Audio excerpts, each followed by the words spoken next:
8वां अध्याय रक्तबीज वध। महर्षि मेधा ने कहा, चंड और मौंट नामक असुरों के मारे जाने से, बहुत सी सेना के नष्ट हो जाने से असुरों के राजा प्रतापी शंभु ने क्रोध युक्त होकर अपनी संपूर्ण सेना को युद्ध के लिए तैयार होने की आज्ञा दी। उसने कहा, आप उदयुध नामक 86 असुर सेनापति अपनी सेनाओं के साथ युद्ध के लिए जाएं और कंबु नामक 84 सेनापति भी युद्ध के लिए जाएं और कोटिवीर नामक 50 सेनापति और धौमकुल नाम के 100 सेनापति प्रस्थान करें। कालक, दोहाद्र, मौर्य और कालके या दैत्य भी मेरी आज्ञा से सचकर युद्ध के लिए कूच करे। भयानक शासन करने वाले असुरों का स्वामी शुभ इस प्रकार आज्ञा देकर बहुत बड़ी सेना के साथ युद्ध के लिए चला। उसकी सेना को अपनी ओर आता देख चंडिका ने अपने धनुष की टंकोर से पृथ्वी और आकाश के बीच का भाग गुंजा दिया। हे राजन, इसके पश्चात देवी ने सिंह ने धारणा प्रारंभ कर दिया और अंबिका के घंटे के शब्दों ने उस ध्वनि को और भी बढ़ा दिया। धनुष के टंकार, शेर की धार और घंटे के शब्द से पृथ्वी और आकाश के बीच का भाग गूंज उठा और इसके साथ ही देवी ने अपने मुख को और भी भयानक बना दिया।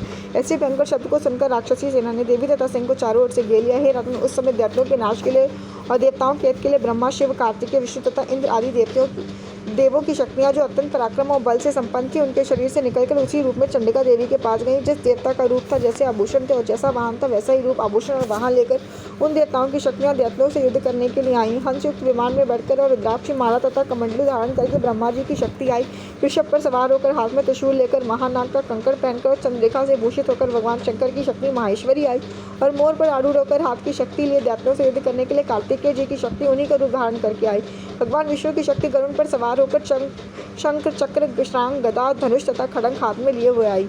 श्री हरि की शक्ति वाराही वारा का शरीर धारण करके आई और नरसिंह के समान शरीर धारण करके उनकी शक्ति नरसिंगी भी आई। उसकी गर्दन के झटकों से आकाश के तारे टूट पड़ते थे और इसी प्रकार देवराज उनकी शक्ति आंद्री भी इरावत के ऊपर सवार होकर आई। पश्चात इन देवी देवता शक्तियों से घिरे हुए भगवान शंकर ने चंडिका से कहा, मेरी प्रसन्नता के लिए तुम शीघ्र ही उन असुरों को मारो।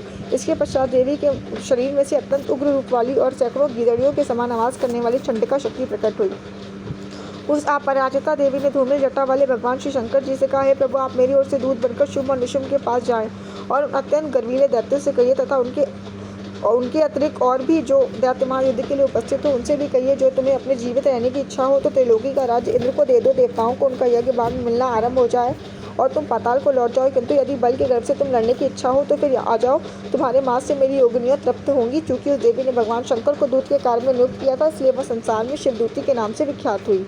भगवान शंकर से संदेश पाकर देवी का उन दैत्यों के क्रोध का भी कोई आर पार न रहा। वह जिस स्थान पर देवी विराजमान थी वहां पहुंचे और जाने के साथ ही उस पर बाणों और शक्तियों की वर्षा करने लगे। देवी ने उसके फेंके हुए बाणों, शक्तियों, त्रिशूल और फरसों से अपने बाणों से काट डाला और काली देवी उस देवी के साथ आगे खड़ी होकर शत्रुओं के त्रिशूल से विदीर्ण करने लगी और खटवांग से कुचलने लगी। ब्राह्मणी जिस तरफ दौड़ती थी उसी तरफ अपने कमंडलू का जल छिड़ककर दैत्यों के वीर व बल को नष्ट कर देती थी और इस प्रकार माहेश्वरी त्रिशूल से, वैष्णवी चक्र से और अत्यंत कोप वाली कुमारी शक्ति द्वारा असुरों को मार रही थी। और अंधरी के बाजू के प्रहार से सैकड़ों दैत्य रक्त की नदियां बहाते हुए पृथ्वी पर सो गए। वाराही ने कितने ही राक्षसों को अपनी थूथन द्वारा मृत्यु के घाट उतार दिया और दाड़ों के अग्रभाग को कितने ही राक्षसों की छाती को चीर डाला और चक्र की चोट से कितनों का ही विदीर्ण करके धरती पर डाल दिया। बड़े बड़े राक्षसों को नारसिंगी अपने नखों से विदीर्ण करके भक्षण कर रही थी और सिंगना से चारों दिशाओं में गुंजाती हुई रणभूमि में विचर रही थी। शिवदूती के प्रचंड अट्टहास से कितने ही दैत्य भयभीत होकर पृथ्वी पर गिर पड़े और उनके गिरते ही वह उनको भक्षण करके खा गई। इस तरह क्रोध ने बड़े बड़े मातृओं द्वारा नाना प्रकार के उपायों से बड़े बड़े असुरों को मरते हुए देखकर राक्षसी सेना भाग खड़ी हुई और उनको इस प्रकार भागता देखकर रक्तबीज नामक महापराक्रमी राक्षस क्रोध में भरकर युद्ध के लिए आगे बढ़ा। उसके शरीर से रक्त की बूंदें पृथ्वी पर जैसे ही गिरती थी, तुरंत ही शरीर वाला पैसा ही बलवान रहते पृथ्वी से उत्पन्न हो जाता था। रक्तबीज गदा हाथ में लेकर आंद्री के साथ युद्ध करने लगा। जब आंद्री शक्ति ने अपने वजह से उसको मारा तो घायल होने के कारण उसके शरीर से बहुत सारा रक्त बहने लगा। उसकी प्रत्येक बूंद से उसके समान ही बलवान तथा महापराक्रमी अनेक दैत्यों भयंकर रूप से प्रकट हो गए।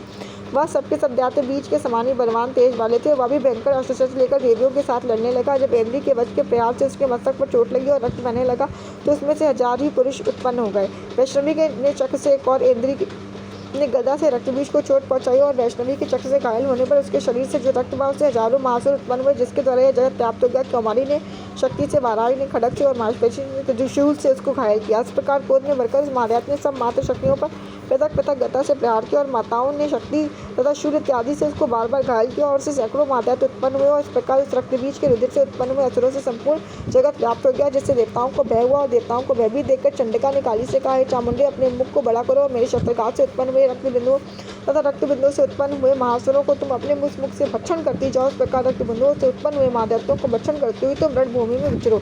इस प्रकार रणक्षीण होने से यह दैत्य नष्ट हो जाएगा या भक्षण करने के कारण अन्य दैत्य नहीं होंगे। काली से इस प्रकार चंडिका देवी ने रक्तबीज पर अपने त्रिशूल से प्रहार किया और काली देवी ने अपने मुख से उसका रक्त ले लिया। तब तब उसने गदा से चंडिका पर प्रहार किया। प्रहार से चंडिका को तनिक भी कष्ट न हुआ, किंतु रक्तबीज के शरीर से बहुत रक्त बहने लगा, लेकिन उसके गिरने के साथ ही काली ने उसको अपने मुख में ले लिया।